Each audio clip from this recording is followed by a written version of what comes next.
श्रेष्ठ राज्य भाग्य का अधिकार देने वाले बाप दादा बोले। आज लवफुल और लॉफुल बाप दादा सभी बच्चों के खाते को देख रहे हैं। हर एक का जमा का खाता कितना है। ब्राह्मण बनना अर्थात खाता जमा करना।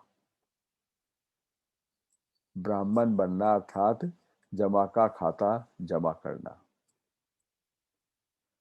कौन सा खाता है? क्योंकि इस एक जन्म के जमा किए हुए खाते के प्रमाण संगम युग पे जो हम जमा कर रहे हैं वो कितने जन्म खाने वाले हैं? 21 जन्म।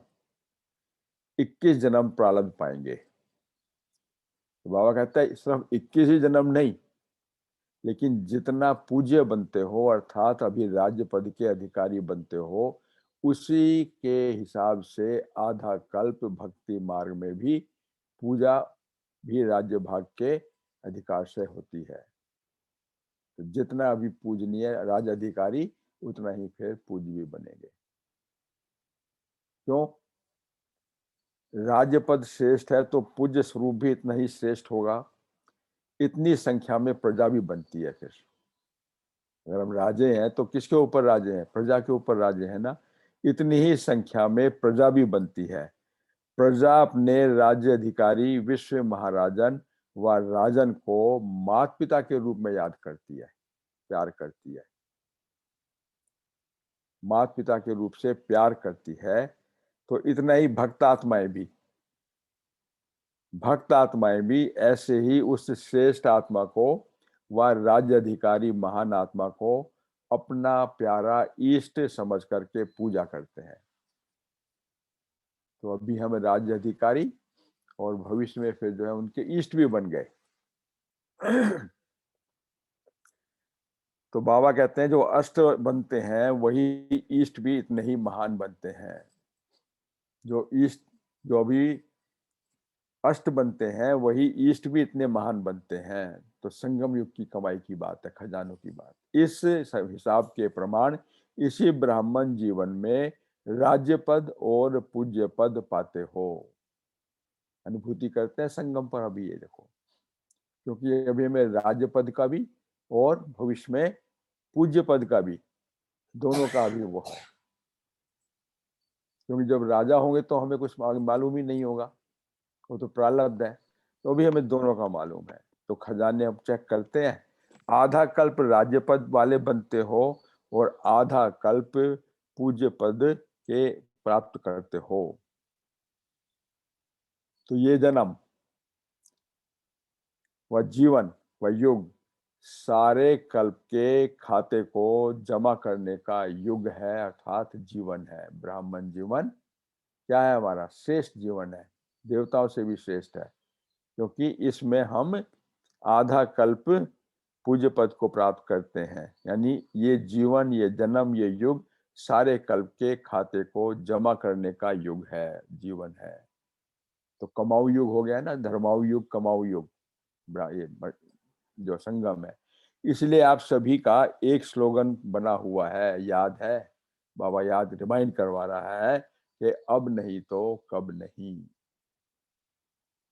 जो करना है पोस्टपोनमेंट नहीं, जो करना है अभी कर ले। कल का और काल का भरोसा नहीं है। ये इस समय के इसी जीवन के लिए ही गाया हुआ है। वर्तमान समय जैसी भी आपदाएं हैं उनको भी देखते हुए जो जारी हैं, अचानक से जारी हैं, तो उनका खाता कितना अंदर होगा उसी हिसाब से उनको प्राप्ति होने वाली है। तो अभी हम देखें कि अभी अब नहीं तो कब नहीं, ये इस समय के इसी जीवन के लिए ही गाया हुआ है। तो ब्राह्मणों के लिए भी ये स्लोगन है, तो अज्ञानी आत्माओं के लिए भी ये स्लोगन है। दोनों के लिए डायरेक्शन है। ब्राह्मण आत्माओं के लिए जो बाबा के बच्चे हम बैठे हैं, और जो अज्ञानी आत्मा है उनके लिए भी है ये। उनके लिए क्या है कि सुजाग करने का स्लोगन है, जागो जागो। अगर ब्राह्मण आत्माएं हर श्रेष्ठ कर्म के करने के पहले श्रेष्ठ संकल्प करते हुए स्लोगन सदा याद रखें कि अब नहीं तो कब नहीं, तो क्या होगा? फिर क्या होगा उससे? सदा हर श्रेष्ठ कार्य में तीव्र बन आगे बढ़ते जाएंगे, तीव्र पुरुषार्थी हो जाएंगे, हर श्रेष्ठ कार्य में बढ़ते जाएंगे। तो साथ साथ ये स्लोगन क्या है, एक तो तीव्र पुरुषार्थ हो जाएगा, दूसरा प्राप्ति होगी सदा उमंग उत्साह दिलाने वाला होगा, ये ढीलापन खत्म, एक्टिवनेस आएगी, उमंग उत्साह आएगी फिर। और इससे फिर तीसरी रूहानी जागृति स्वतः ही आ जाएगी, मनोबल बढ़ेगा, रूहानी जागृति आएगी, तो मनोबल बढ़ा तो ऑटोमेटिकली सफलता प्राप्त होगी। फिर वो जो संकल्प चलता है, अच्छा फिर कर लेंगे, देख लेंगे, करना तो है ही है, चलना तो है ही है, बनना तो है ही है, तो ये साधारण पुरुषार्थ के संकल्प स्वतः ही समाप्त हो जाते हैं, सफल समाप्त हो जाते हैं, क्योंकि स्मृति आ गई ना कि अब नहीं तो कब नहीं, जो करना है वो अभी कर लो, जो करना है वो अभी कर लो, क्योंकि अब नहीं तो कभी नहीं, now and never and now for ever, हमेशा के लिए प्राप्ति है। ये कहते हैं तीव्र पुरुषार्थ। समय बदलने से कभी शुभ संकल्प भी बदल जाता है, तो क्या होता है उससे, शुभ कार्य जिस उमंग से करने का सोचा वो भी बदल जाता है। फिर समय बदला तो शुभ संकल्प भी बदल गया। तो इसलिए ब्रह्मा बाप के नंबर 1 जाने की विशेषता क्या देखी, जानते हैं ना सब, ब्रह्मा बाप ने अंत तक का क्या पुरुषार्थ रहा, कब नहीं, लेकिन अब करना है, अभी करना है, अभी करना है। तुरंत दान महापुण्य कहा जाता है ना, कितनी बाबा की आपने हिस्ट्री के अंदर जो इतिहास सुना बाबा का, कितनी आपने एग्जाम्पल सुनी होंगी। बच्चों के मन के अंदर, बाबा के मन में आया कि बच्चों को जो है गर्म हलवा बनाकर खिलाया जाए, और वो ट्रेन में जाने वाले थे, तो बाबा अभी तो ट्रेन का टाइम होगा, कहीं नहीं, बच्चे बना करके दो सबको।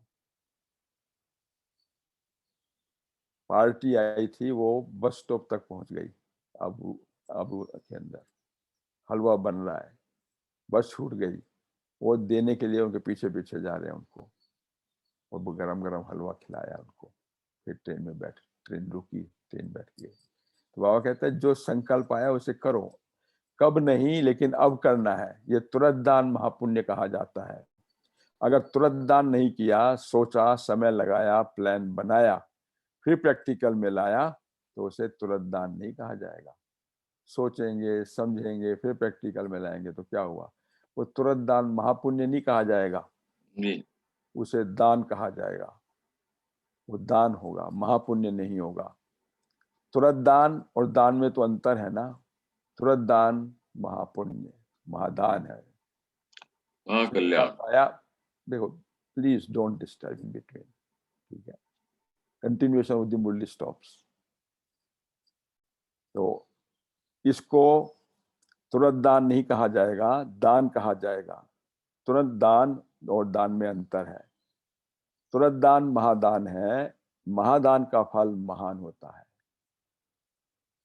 महान समय में महादान कर दिया तो महान फल मिलने वाला है। कौन सा महासमय है, ये एक संगम का समय है। क्यों है महासमय, क्योंकि बाप दादा साथ में हमारे, तो इसलिए महादान का फल महान होता है। क्योंकि जब तक संकल्प को प्रैक्टिकल करने में सोचता है, सोचेंगे, अच्छा करूंगा, कर लूंगा, अभी नहीं, थोड़े समय के बाद कर लूंगा, ये आते हैं ना संकल्प, कई दफा पोस्टपोनमेंट करते हैं, कोई अच्छा आइडिया आया तो उसे पोस्टपोन करे जाएंगे, तो अब इतना कर लेता हूँ, अभी 100% करने की जरूरत नहीं है, अभी 50% कर लेता हूँ, बाकी 50% बाद में कर लूंगा। बाबा कहता है अब इतना कर लेता हूँ, ये सोचना है, ये करना है, इस बीच में जो समय पड़ जाता है उसमें माया को चांस मिल जाता है। फिर माया आ गई बीच में, आ गए ना, यानी बाप के और मेरे बीच में श्रेष्ठ संकल्प चल रहा था, उसमें हमने मार्जिन दे दी, तो उस मार्जिन के अंदर माया आ गई, फिर क्या हुआ, रिजल्ट क्या हुआ उससे कि उसमें माया को चांस मिल गया और बाप दादा बच्चों के खाते में कई बार देखते हैं, ये हर एक के साथ में होता है, इसलिए बाबा एग्जाम्पल सुना रहा है कि बाद में तो इतना कर लूंगा। तो उसमें क्या है कि बाप दादा बच्चों के खाते में कई बार देखते हैं कि सोचने और करने के बीच में जो समय पड़ गया ना, उस समय के अंदर माया आ गई, माया आ गई। तो बात भी बदल जाती है उससे। फिर जो एक संकल्प किसका था, जो महादान था, यानी तुरंत दान महापुण्य होने वाला था, वो जो है सब दान में कन्वर्ट हो गया। कैसे हुआ बता रहा हूं बाबा कि मानो एग्जाम्पल के रूप में कभी तन से या मन से सोचते हैं ना कि ये करेंगे, लेकिन समय पड़ने से जो 100% सोचा था वो करने के लिए वो बदल जाता है। करने के समय में क्या हो जाता है, फिर समय पड़ने से माया का प्रभाव आ गया और वो 50% में आ गया। यानी 8 घंटा लगाने का संकल्प किया था, तो कहते चलो 6 घंटे 4 घंटे ही कर लेते हैं ना, फिर बाकी बाकी 4 घंटे 6 बाद में कर लेंगे। तो 50%, 2 घंटा कट गया ना, फिर तो कौन ले गया, माया ले गई। तो सर्कमस्टांसेस ही ऐसे बन जाएंगे। फिर इसी प्रकार धन के बारे में सोचते हैं, वो समय की बात थी। धन के बारे में सोचते हैं, क्या सोचते हैं कि 100% करेंगे, इतना कर देंगे। बिल्कुल वो संकल्प आया, एक श्रेष्ठ संकल्प आया था, किसी कार्य में सहयोगी बनना था धन से, तो 100% करने का संकल्प था और करेगा भी। फिर 50 इतना भी फर्क पड़ जाता है। सोचा, प्रैक्टिकल इंप्लीमेंट नहीं किया, उसे पोस्टपोन कर दिया, क्योंकि बीच में माया को मार्जिन मिल गई।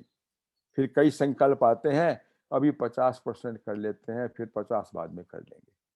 चलो जी, क्या हुआ उससे, फिर है तो बाप का ही ना, ये कोई बात नहीं है, मेरा थोड़ी बाप का, ये कर देंगे फिर। लेकिन तन मन धन सभी को जो तुरंत दान महापुण्य होता है ना, देखा है ना क्या होता है। फिर बलि जो किसकी स्वीकार करते हैं, बलि किसकी स्वीकार करते हैं, धक से समर्पण हो जाए, वो महाप्रसाद कहा जाता है। वो महाप्रसाद कहा जाता है, क्योंकि धक से झाटकू बनते हैं, उसको महाप्रसाद कहा जाता है। संकल्प किया और बाबा पे समर्पित, फिर मुड़ के नहीं देखा। तो जो बलि चढ़ने में चिल्लाते चिल्लाते हैं, सोचते रह जाते हैं, वो महाप्रसाद नहीं है। जैसे वो बकरी को बलि चढ़ाते हैं ना, वो बहुत चिल्लाता है, बहुत चिल्लाता है। क्या करते, सोचते हैं ऐसा करें व ना करें, ये हुआ सोचना। तो चिल्लाने वाले को कभी भी महाप्रसाद के रूप में स्वीकार नहीं किया जाता।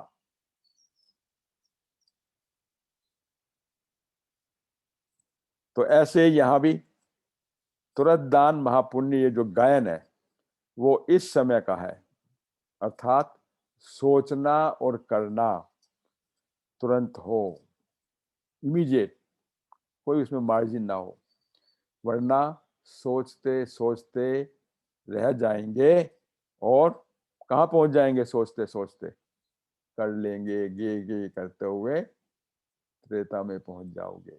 समय निकल गया, तो समय तो चल रहा है ना, काल चक्र घूम रहा है, बिल्कुल घूमते घूमते चक्र कहाँ पहुंच जाएगा फिर वो सतयुग, यानी संगम से सतयुग, से सतयुग से फिर वो त्रेता में पहुंच जाएगा। तो बनना चाहते थे सतयुगी संपन्न समान संपूर्ण देवी देवता, और बन गए, फिर क्या, 2 कला कम हो गई, समय निकल गया। तो सोचा तो मैंने यही था, और लेकिन इसने कर लिया, मैंने नहीं किया। तो जो कर लेता है वो पाता है, जो करता है वो पाता है, जो सोता है वो खोता है। तो बाबा कहता है इसलिए जो सोचते सोचते रह जाता है, वो सोचते सोचते त्रेता युग में पहुंच जाता है। बनना था नंबर 1, बन गए नंबर 2। लेना था नई दुनिया के अंदर, बन गए सेकंड हैंड दुनिया में, चले गए। सोचते सोचते रह जाता है, यही व्यर्थ संकल्प है कि तुरंत नहीं किया, महाबली नहीं चढ़े, महाप्रसाद नहीं बने। तो शुभ कार्य शुभ संकल्प के लिए गायन है, शुभ कार्य शुभ संकल्प के लिए गायन है, तुरंत दान महापुण्य। तुरंत दान, आज सर्कमस्टांसेस ऐसे हैं, चाहे वो मेरे फिजिकल के हैं या मेरे माइंड के हैं, चाहे मेरे धन के हैं, चाहे मेरे संपर्क संबंध के हैं, सब है सर्कमस्टांसेस बहुत फेवरेबल है। तो कर लो सफलता जितना कर सकते हैं, क्योंकि आने वाले समय के अंदर ये सब जो है कम होते जाएंगे, माया बीच में आएगी। तो तुरंत दान महापुण्य। तो कभी कभी कई बच्चे बड़ा खेल भी दिखाते हैं ना, व्यर्थ संकल्प इतना फोर्स से आते हैं जो कंट्रोल नहीं कर पाते, इतने जोर से आते हैं जो कंट्रोल नहीं कर पाते। फिर उस समय कहते हैं क्या करें, होता है ना अपने अंदर, क्या करें, हो गया ना, रोक नहीं सके। फिर क्या हुआ, जो आया वो कर लिया। तो लेकिन व्यर्थ के लिए तो कंट्रोलिंग पावर चाहिए ना। एक समर्थ संकल्प का फल भी पदम गुना मिलता है। तो ऐसे ही एक व्यर्थ संकल्प का भी हिसाब किताब क्या होगा, उदास होना, दिल शिकस्त होना, या खुशी का गायब होना, समझ नहीं आता कि मैं क्या हूं, अपने को भी नहीं समझ सकते। सबसे वह सोच समझ भी मारी जाती है उस टाइम पर। फिर क्या है, धराशायी हो जाते हैं। ये भी एक का बहुत गुनाह के हिसाब से अनुभव होता है। फिर सोचते हैं कि था तो कुछ नहीं, पता नहीं क्यों खुशी गायब हो गई, पता नहीं क्यों खुशी गायब हो गई। बात तो बड़ी नहीं थी, लेकिन बहुत दिन हो गए हैं, खुशी कम हो गई है। क्यों खुशी कम हो गई है, ज्ञान में चलते चलते खुशी कम होती गई है, क्यों हो गई है, पता नहीं क्यों अकेलापन अच्छा लगता है। अकेलापन अच्छा लगता है तो क्या होगा फिर, कहाँ चले जावे, लेकिन जाएंगे कहाँ। लेकिन अकेला अर्थात बिना बाप के साथ में अकेला तो नहीं जाना है ना। ऐसे अकेले को क्या कहा जाएगा, बाबा क्या कहता है ऐसे उनको, है ऐसे को सन्यासी उदासी वैरागी कहा जाता है। तो हम सन्यासी जीवन वाले तो नहीं है ना फिर, संगम युग तो है ही कंबाइन रूप का। तो कंबाइन रूप में रहो ना। अकेला अर्थात बिना बाप के साथ में अकेला तो नहीं जाना है ना। तो अगर बाप के साथ से अकेले हुए तो वैरागी बन गए, सन्यासी बन गए, उदासी हो गए। तो वो कौन सा हो गया फिर, वो हमारा धर्म तो नहीं है ना, वो तो मठपन हो गया, दूसरा मठ हो गया। ब्राह्मण जीवन नहीं कहेंगे वैसे। फिर चलते चलते ब्राह्मण से सन्यासी बन गए, बाप का सन्यास कर दिया फिर। तो कंबाइंड होना संगम युग के ऊपर, ये हमेशा स्मृति रहनी चाहिए। मैं अकेला नहीं हूं, कंबाइंड रूप में हूं। ब्राह्मण जीवन अर्थात बाप के साथ कंबाइंड जीवन।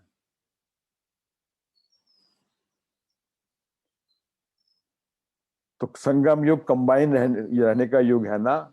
ऐसी वंडरफुल जोड़ी तो सारे कल्प में नहीं मिलेगी। चाहे लक्ष्मी नारायण भी बन जाएंगे, होगी वहां पे जोड़ी है, लक्ष्मी और नारायण की जोड़ी तो होगी, लेकिन वहां आत्मा परमात्मा की जोड़ी नहीं होगी फिर। तो ऐसी जोड़ी नहीं बनेगी जो संगम पर है। इसलिए संगम युग का कंबाइन रूप हमेशा निरंतर बना रहे। ये सेकंड की भी अलग नहीं हो सकता, कितना भी कोशिश करें अलग करने की, अलग हो ही नहीं सकते। कंबाइन, मैं और मेरा बाबा अलग हुआ और वो गया, अलग हुआ और वो गया, ऐसा अनुभव है ना। एक सेकंड भी देखो, बाबा को भूले और लगा माया का गोला, माया एकदम आती है। फिर क्या करते हो? फिर कहते हैं क्या करें, रोजाना वही वही करके ना, फिर कहते हैं कभी सागर के किनारे चलते हैं घूमने के लिए, आज तो बोर हो गए हैं। तो पापा कहता है सागर के किनारे चले जाते हैं, कभी छत पर चले जाते हैं ऊपर, और कभी जो है पहाड़ों पर चले जाते हैं, मनन करने के लिए जाते हैं। पापा कहते हैं जाओ, वो अलग बात है, लेकिन बाप के बिना अकेले नहीं जाना, मेरे को साथ लेके चलो। अकेले नहीं जाना, जहां भी जाओ साथ जाओ, ये ब्राह्मण जीवन का वायदा है। क्या वायदा किया था? किया था ना, जन्मते ही वायदा किया ना कि साथ रहेंगे साथ चलेंगे, साथ रहेंगे साथ चलेंगे। दुनिया वही में देखते हो ना, जब फेरे लेते हो क्या करते हैं, साथ चलेंगे साथ नहीं कहते हैं ना। बाबा कहते हैं अब तुम्हारा विवेक जन्म है ये, तो उसमें क्या करोगे ब्राह्मण जीवन के अंदर? साथ रहेंगे साथ चलेंगे। ऐसे ही जंगल में या सागर के किनारे अकेले नहीं चले जाना, माया बैठी हुई है वहां पर। नहीं तो साथ रहना है, साथ चलना है, ये पक्का वायदा है ना, पक्का वायदा है ना सभी का। दृढ़ संकल्प वाले सदा सफलता को पाते हैं, दृढ़ संकल्प वाले सदा सफलता को पाते हैं। फिर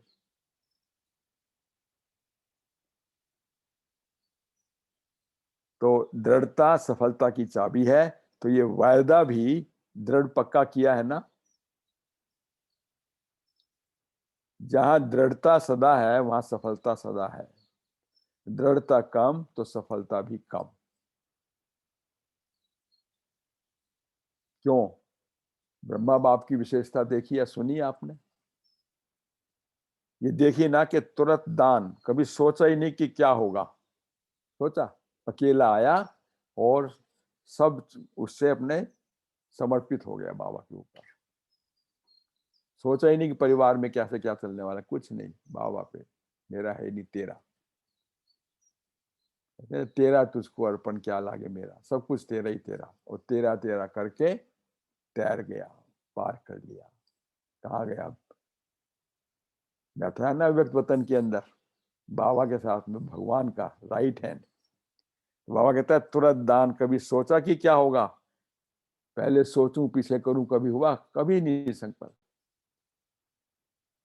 तुरंत दान महापुण्य के कारण नंबर 1 महान आत्मा बन गए, नंबर 1 महान आत्मा बन गए। अब आपने कितनी बार सुना होगा, मुरलियों के अंदर आता है तो बाबा बताएगा कि शिव बाबा का नंबर 1 रथ ये क्यों बना है।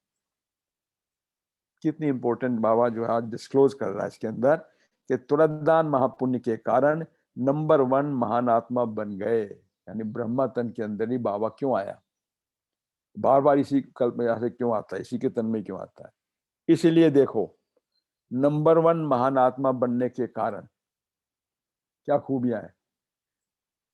कृष्ण के रूप में भी नंबर 1 पूजा हो रही है, बाल रूप में भी नंबर 1 पूजा किसकी है? कृष्ण के रूप में। एक ही ये महान आत्मा है जिसकी बाल रूप में भी पूजा होती है और किसी देवी देवताओं की बचपन के रूप की पूजा है कहीं पर? पहला पॉइंट। दूसरा, बाल रूप में भी देखा ना तो फिर युवा रूप में भी क्या हुआ? युवा रूप में भी राधे कृष्ण के रूप में भी पूजा होती है किसी और की पूजा युवा रूप में? फिर तीसरा, वही आत्मा जो थी ब्राह्मण सो श्री कृष्ण वाली आत्मा, तीसरा गोप गोपियों के रूप में भी गायन पूजन है इसका। चौथा, लक्ष्मी नारायण के रूप में भी पूजा है और किसी की ऐसी? तो ये एक ही महान आत्मा है जिसके भिन्न भिन्न आयु के रूप में, भिन्न भिन्न चरित्र के रूप में, भिन्न भिन्न आयु के रूप में भी, भिन्न भिन्न चरित्र के रूप में भी गायन भी है और पूजन भी है। ये ब्राह्मण ब्रह्मा वाली आत्मा है। राधे का भी गायन है, लेकिन डिफरेंस देखो अब कितना बता रहा बाबा। राधे का गायन है, लेकिन राधे को बाल रूप में कभी झूला नहीं झुलाएंगे। कभी देखा झूले में बैठा हुआ छोटे बाल रूप में? कभी नहीं। कृष्ण को ही झुलाते हैं, प्यार कृष्ण को ही करते हैं। राधे का साथ के कारण नाम तो जरूर है, फिर भी नंबर 2 है वो। तो नंबर 2 और 1 में तो फर्क हो गया ना फिर। तो नंबर 1 कौन हुआ? कृष्ण। तो नंबर 1 बनने का कारण क्या बना? क्यों बना नंबर 1? अब ये महापुण्य। नंबर 1 बनने का कारण था महापुण्य, महाबली, महाप्रसाद बन गए एकदम, सोचा ही नहीं। तो समय को भी सफल किया और संकल्प भी दृढ़ता के थे, और जो अपना तन मन धन था वो सब समर्पित कर दिया। महापुण्य। तो महान महापुण्य आत्मा, महान पुण्य आत्मा सो महान पूज्य आत्मा बन गई। पहले भी सुनाया था ना कि आप लोगों की पूजा में भी अंतर होगा। पहले बुढ़ी सुनाई थी कुछ समय पहले।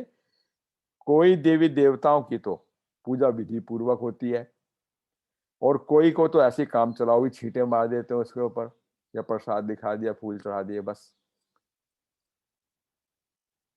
तो इसका तो फिर विस्तार बहुत सुनाया हुआ, फिर सुनाएंगे। बहुत पूजा का बहुत विस्तार है, लेकिन आज तो क्या चेकिंग कर रहा हूं मैं आपकी? भगवान कह रहा है कि हम ब्राह्मण आत्माओं की बाबा क्या चेकिंग कर रहा है? खजाने चेक करने आया था ना, शुरू शुरू में मैं खजाने चेक करने आया हूँ। तो कौन से खजाने, हम अपना भी देखते जाए, खोलते जाए खजानों को, और बाबा के आगे स्पष्ट कर दें वो। तो आज तो खजाने चेक करने आया हूं कि ज्ञान का खजाना, ज्ञान अर्थात बल, शक्ति, ज्ञान का खजाना, शक्तियों का खजाना, योग बल, श्रेष्ठ संकल्पों का खजाना कहां तक जमा किया है, और समय का खजाना कहां तक जमा किया है, कहां तक जमा किया है। कर लिया सबने अपने चेक? ज्ञान का खजाना, शक्तियों का खजाना, श्रेष्ठ संकल्प का खजाना, और श्रेष्ठ समय का खजाना है, सब भरपूर है ये सब। तो बाबा कहता है कि ये चारों ही खजाने कहां तक जमा किए हैं, ये मैं चेक कर रहा हूं। कहने आप तो चेक कर लो, फिर इसका रिजल्ट मैं फिर सुनाऊंगा कि कितना कितना जमा किया हुआ है, उसकी क्या पहचान होगी। फिर चारों ही बातों का खजाना अपना चेक करो, फिर बाप दादा सुनाएंगे कि रिजल्ट क्या देखी, और हर एक खजाने के जमा करने की प्राप्ति का क्या संबंध है, प्राप्ति से क्या संबंध है। फिर सुना चुका है वैसे तो, ज्ञान से यहाँ पे ज्ञान धन से फिर वहां पे स्थूल धन होगा फिर, ठीक है। यहाँ शक्तियों का खजाना होगा तो फिर वहां पे निरोगी काया होगी। फिर सुनाया हुआ है बाबा ने, आप लोग याद करने तो बाबा फिर कहता है और कैसे जमा करना है, इन सब बातों पर सुनाऊंगा मैं। समय तो हद का होता है ना फिर, इसलिए बाप दादा को हर बच्चे से मिलने के लिए, हर बच्चे को मीठी मीठी रूहानी खुशबू लेने में मजा आता है। बाप दादा तो हर बच्चे को तीनों काल से जानते हैं ना। बच्चे सिर्फ अपने वर्तमान को ज्यादा जानते हैं, इसलिए कभी कैसे हो जाते हैं, लेकिन बाप दादा तीनों कालों को जानने के कारण उसी दृष्टि से बच्चों को देखते हैं, उसका पास्ट, प्रेजेंट और फ्यूचर, क्या थे, क्या है और क्या बनने जा रहे हैं। आज और कल की बात ही तो है ना, हम ही तो थे, नशा है ऐसा, हम ही थे, हम ही अब बनने वाले हैं, बन रहे हैं। तो बाप दादा तीनों कालों से जानने के कारण उसी दृष्टि से देखते हैं कि ये कल पहले वाला हकदार है हम सब कल पहले वाले हकदार हम ही थे ना। तो बाबा कहता है अधिकारी हो ना, अभी सिर्फ थोड़ा सा कोई हलचल में है, अभी हलचल, और अभी अभी अचल हो ही जाना है ना फिर, क्योंकि भविष्य शेष देखते हो ना, भविष्य को सामने रखो, टारगेट, तो टारगेट सामने दिखाई देगा तो फिर हमने विचलित नहीं होंगे, फिर संकल्प हमारा दृढ़ रहेगा उससे। फिर तो इसलिए वर्तमान को देखते भी नहीं देखते, तो हर एक बच्चे की विशेषता को देखते हैं। फिर ऐसा कोई है जिसमें कोई भी विशेषता ना हो? कोई भी नहीं होगा। क्यों? अरे भगवान बाप, उसने मुझे चुना है, इतना भाग्यशाली मैं आत्मा हूं। कोटों में कोई, कोई में भी कोई। तो पहली विशेषता तो यही है कि जो बाप को पहचाना और यहाँ पहुंचे हो, अमृत वेले बैठ करके बाबा के बाबा से मिलन बना रहे हो, और कुछ भी ना हो फिर भी सम्मुख मिलने का भाग्य कोई कम थोड़ी है। सवेरे सवेरे अमृत वेले संगम पर बाबा से मिलन बना रहे हैं बाबा, समय भाग्य कम थोड़ी है। ये विशेषता है ना, ये विशेष आत्माओं की सभा है। विशेष आत्माओं की सभा दुनिया में क्या होती है, उस सभा को क्या बोलते हैं जो विशेष आत्मा होते हैं इसमें? राज्यसभा, है ना। और अब भगवान के सामने बैठे हुए देखो, अब राज्यसभा के कौन से मेंबर हैं? नॉमिनेटेड मेंबर हैं हम सब, कोई इलेक्शन लड़के नहीं आए वहां पे, भगवान ने चुना हुआ, ऐसी सभा में बैठे हुए हैं। कितना सुंदर हमारा भाग्य है ऐसे सबके सब नशा चढ़ता है ना। अच्छा, आप लोगों ने हिस्ट्री में सुना होगा कि बाबा के बड़े बच्चे की जो युगल थी, उनका नाम था ब्रजेंद्रा दादी। जो बाबा जब अपने सत्संग मंडली में बैठे हुए थे तो उनको कुछ साक्षात्कार हुआ था, अपने साधु संत सब बैठे हुए थे, और वो एकदम अचानक से उठ करके और अंदर कमरे में चले गए थे। तो लोग एकदम अचंभे रह गए, ये क्या हुआ? तो उनकी जो बच्चे की युगल थी, ब्रजेंद्रा दादी कहते थे उनको, वो एकदम पीछे पीछे बाबा के गई। तो उन्होंने जो है उस टाइम पर जो है साक्षात्कार किया, देखा कि एक लाल लाल लाइट सारे कमरे में हो गई। बाबा के तन में बाबा नहीं दिखाई दे रहा था, लाल लाइट दिखाई दे रही थी, और थोड़ी देर के अंदर वो कृष्ण के रूप में परिवर्तित हो गई।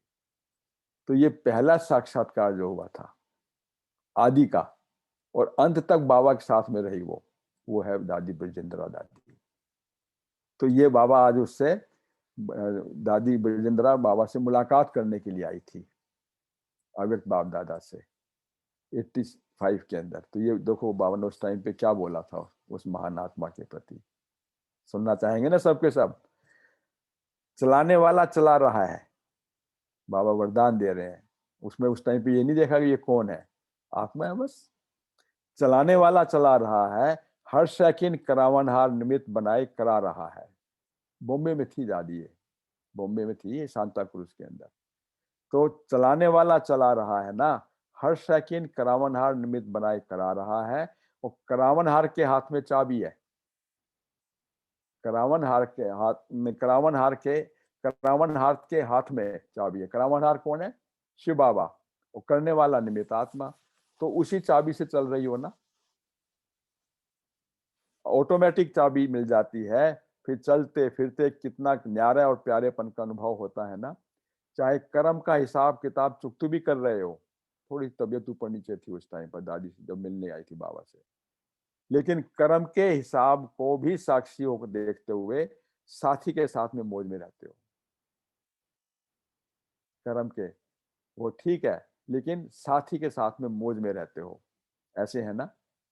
आप तो साथी के साथ मौज में हैं, बाकी ये हिसाब किताब साक्षी हो चुकतू कैसे हो रहा है वो देखते हुए भी मौज में रहने के कारण कुछ लगता नहीं है।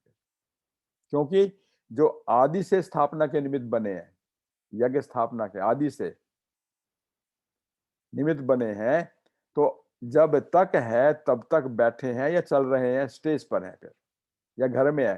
क्योंकि लेकिन महावीर बच्चे सदा ही अपनी श्रेष्ठ स्टेज पर होने के कारण निरंतर सेवा की स्टेज पर ही है। भले तन में कुछ ऊपर नीचे बात है, उसकी कोई परवाह नहीं है, लेकिन सेवा के स्टेज पर है। डबल स्टेज पर हो, एक तो स्वयं की स्टेज पर हो और दूसरी सेवा की स्टेज पर हो। स्वस्थिति से और स्वस्थिति से सेवा भी हो रही है। तो सारा दिन कहाँ रहती हो? पूछा बाबा ने। मकान में रहती हो, स्टेज पर रहती हो, बेड पर रहती हो, या कोच पर बैठती हो? या कोच पर बैठती हो, कहाँ बैठती हो? या स्टेज पर रहती हो? कहाँ भी हो, लेकिन सेवा की स्टेज पर हो, सेवा की स्टेज पर हो। डबल स्टेज है ना, ऐसे ही अनुभव होता है ना। डबल स्टेज कैसे हुई? याद और सेवा की स्टेज। तो फिर सेवा भी हो रही है और याद अर्थात बाप की गोद में। बाबा ने कहा ना कोच पे बैठी हो, किसकी? बाप दादा के दिल में बैठी हो। तो कहाँ भी हो लेकिन सेवा के स्टेज पर अपने हिसाब को भी अपना साक्षी होकर के देखो, कैसे याद करा रहा है बाबा। इस शरीर से जो भी पिछला किया हुआ है वो कैसे चुकतू कैसे हो रहा है, वो साक्षी होकर के देखो। इसे कर्म भोग नहीं कहेंगे। कभी भी बड़े जो महावीर हुए या दादियां हुई, कभी उन्होंने ये नहीं सोचा कि कर्म भोगना भोग रहे हैं हम, नेवर। कितनी बड़ी बड़ी बीमारियां रही होंगी इधर, हिसाब किताब चुकतू हो रहा है। कर्म भोग नहीं कहेंगे, भोगने में दुख होता है तो भोगना शब्द नहीं कहेंगे, क्योंकि दुख दर्द की महसूसता नहीं है। आप लोगों के लिए कर्म भोग नहीं है, बल्कि ये तो कर्म योग की शक्ति से, कर्म योग की शक्ति से क्या कह रहा आगे, सेवा का साधन बना हुआ है, सेवा हो रही है। इतनी भयंकर भयंकर लोगों को उनको बीमारियां रही, लेकिन कभी भी नहीं, यानी कर्म योग की शक्ति से इसमें हम सफलता पा रहे, विजय पा रहे हैं। तो ये सेवा का साधन है, ये कर्म भोगना नहीं, सेवा की योजना है। भोगना भी सेवा की योजना में बदल गई ना। सुनाया था ना, एक छोटा सा अनुभव आप, गुलजार दादी को कैसे बीमारी थी और ब्रेस्ट का ऑपरेशन होना था, तो करने वाला डॉक्टर था वो संपर्क संबंध में बिल्कुल भी नहीं था। ऑपरेशन करने के बाद में जब नेक्स्ट डे हाल पूछने के लिए आया दादी का, तो बजाय वो दादी कुछ कंप्लेंट बताए, वो दादी hello doctor how are you, वो एकदम कहने तो कोई महान आत्मा लगती है। ऐसी उनकी सेवा दादी ने की कि वो जो उस दिन से फिर वो बाबा का बच्चा बन गया, डॉक्टर अशोक मेहता। तो बाबा कहते हैं आप ये है सेवा के लिए हॉस्पिटल में जाती हो, कोई अपनी सेवा करवाने नहीं जा रही हो वहां पर। तो बाबा भोगना भी सेवा की योजना में बदल गई, ऐसे है ना। इसलिए सदा साथ की मौज में रहने वाली, जन्म से यही आशा थी ना। देखो बता रहा है, याद करा रहा है, जन्म से ही बाबा के घर में बच्चा बना, तो जन्म से ये आशा थी ना साथ रहने की।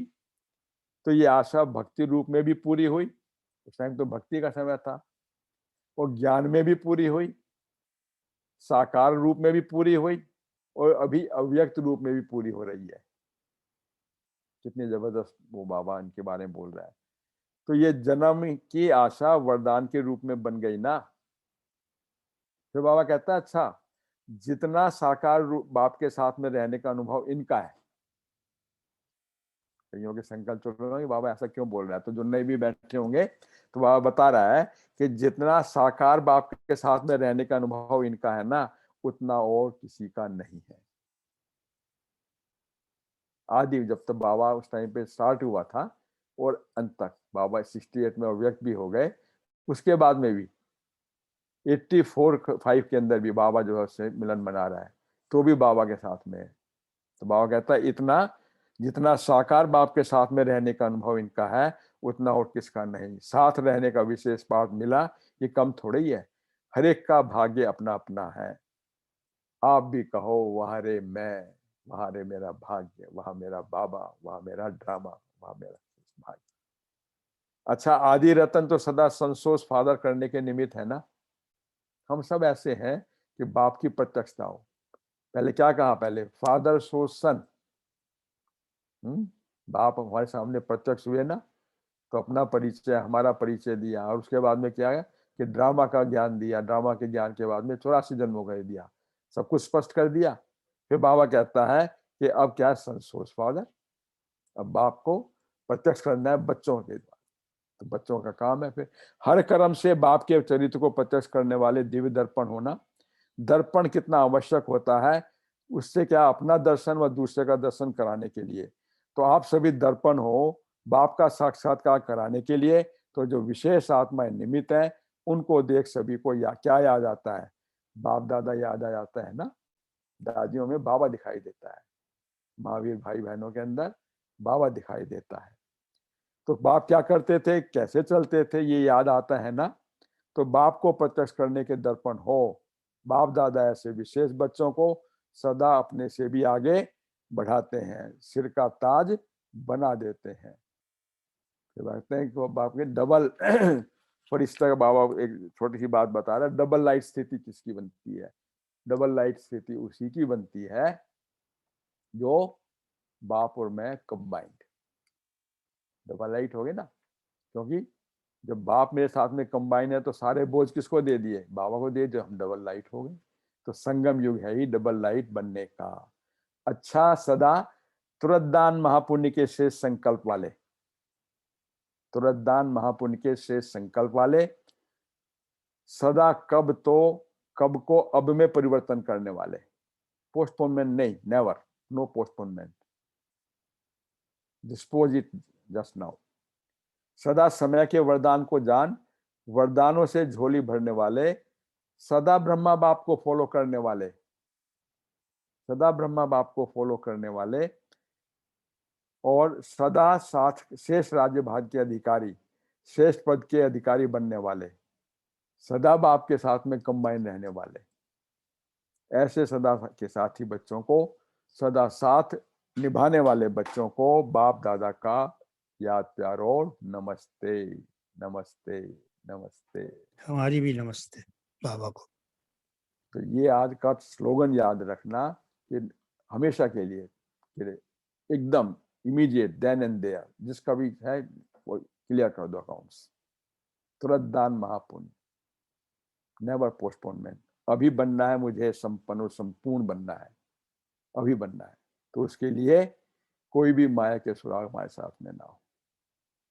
सुना कितनी सुंदर बाबा ने हमारा बल भरा है कि अभी अलबेलेपन का वो नहीं है, क्योंकि कभी भी तार खिंच सकता है किसी का भी। तो बाबा कहता है अपने खजानों को चेक करो, फिर खजाने अभी हैं तो उसी खजाने के हिसाब से भविष्य पद निश्चित है हमारा। ओम शांति, ओम शांति, ओम शांति सभी को। थैंक यू बाबा। ओम शांति। थैंक यू बाबा, शुक्रिया बाबा, थैंक यू। देखो कितना सुंदर रीति से बाबा हमारे को पढ़ाई पढ़ा रहा है, कमाल है बाबा की। तो बाबा की दादी गुड मॉर्निंग करेंगे आप सब। Good morning. ओम शांति। ओम शांति। Good morning. शांति, गुड मॉर्निंग। Good morning. ओम शांति। Good morning. ओम शांति। शांति, गुड मॉर्निंग। Good morning. देखो क्या क्या राज सुनने को हम बच्चों को मिलते हैं, हम कितने भाग्यवान हैं। यानी पूरे कल्प का जो ड्रामा चल रहा है उसकी एक एक अंदर की बात, आदि मध्य अंत, वो सब इस संगम पर हम बच्चे सुन रहे हैं। कितना श्रेष्ठ भाग्य हम बच्चों का है। भगवान वो नजदीकियां, वो अपनापन हम बच्चों को अभी महसूस कराता है। और ये बात तो बिल्कुल सत्य है कि सोचो और कर डालो, क्योंकि सोचा अभी कर लूंगी, प्रोक्रेस्टिनेट किया, उसी में बीच में क्या होगा, कहाँ डेविएट हो जाएंगे पता ही नहीं है। और बहुत बार ये अनुभव हम करते हैं कि जैसे ही संकल्प में आया तुरंत कर दो उस काम को। समय एक सेकंड भी बीतेगा तो वो बात गई, रात गई, सब कुछ बदल जाता है। तो इसलिए बाबा हम बच्चों को अब भी कहता है कि बच्चे, समय जो भी तुम्हारे सामने है, करना है जो भी कर ले, ये वक्त जा रहा है। तो इसलिए हम महान पुण्य आत्मा तो हैं ही कि गुप्त वेश में आए हुए भगवान को हमने पहचाना, उसके बने, बाबा की सभा में बैठे हैं, राज्य सभा में बैठे हैं, होवनहार राज्य पद के अधिकारी भी हैं, तो पूज्य पद के भी। किसी को मालूम भी नहीं होगा कि ये देवी देवता है कौन है, हमें क्या मालूम था ये कौन है। बस उनकी आरती पूजा में ही बड़े खुश हो जाते थे, झूला झूला लिया। अभी पता चलता है कि कृष्ण जी कैसे बने, जो अंतिम समय तक भी बसे भर भर के, चलो वृंदावन धाम, चलो वृंदावन, चलो मथुरा, वहाँ क्या है।